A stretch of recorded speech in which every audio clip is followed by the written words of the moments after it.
Okay, next checklist. Nothing available, pero this time letter D or bunker LO or lubricating oil. Main engine lubricating oil tank number 1 refilling valve should be open.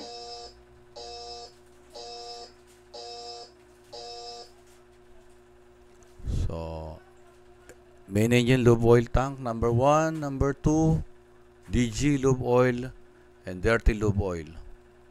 So, buksan natin yung valve. Main engine lubricating oil system intake valve should be open. Main engine lubricating oil tank number 2 refilling valve should be open. Wait until main engine lubricating oil tank number 1 is almost full. So, pinagsabay niya. So, kaya kailangan bantayan mabuti. Pero sa realidad naman, di naman ganito kabilis.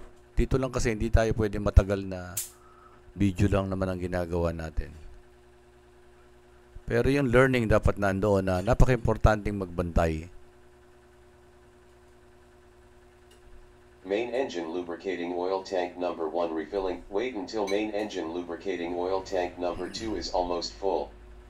Main engine lubricating oil system intake valve should be closed.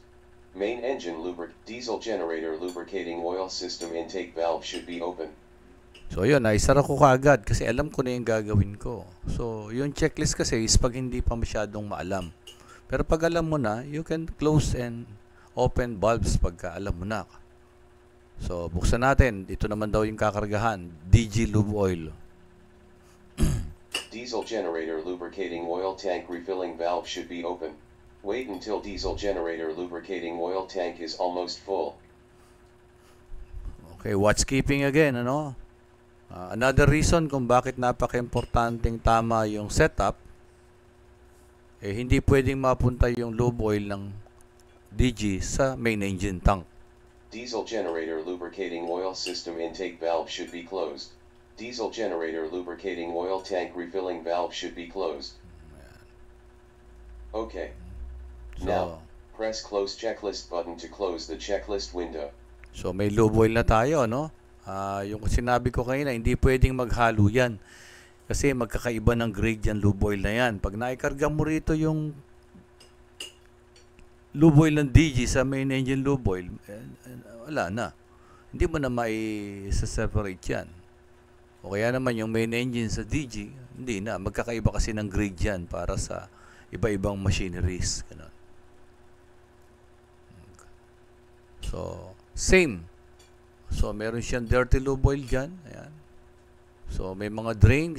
Dapat siguraduhin na, drain.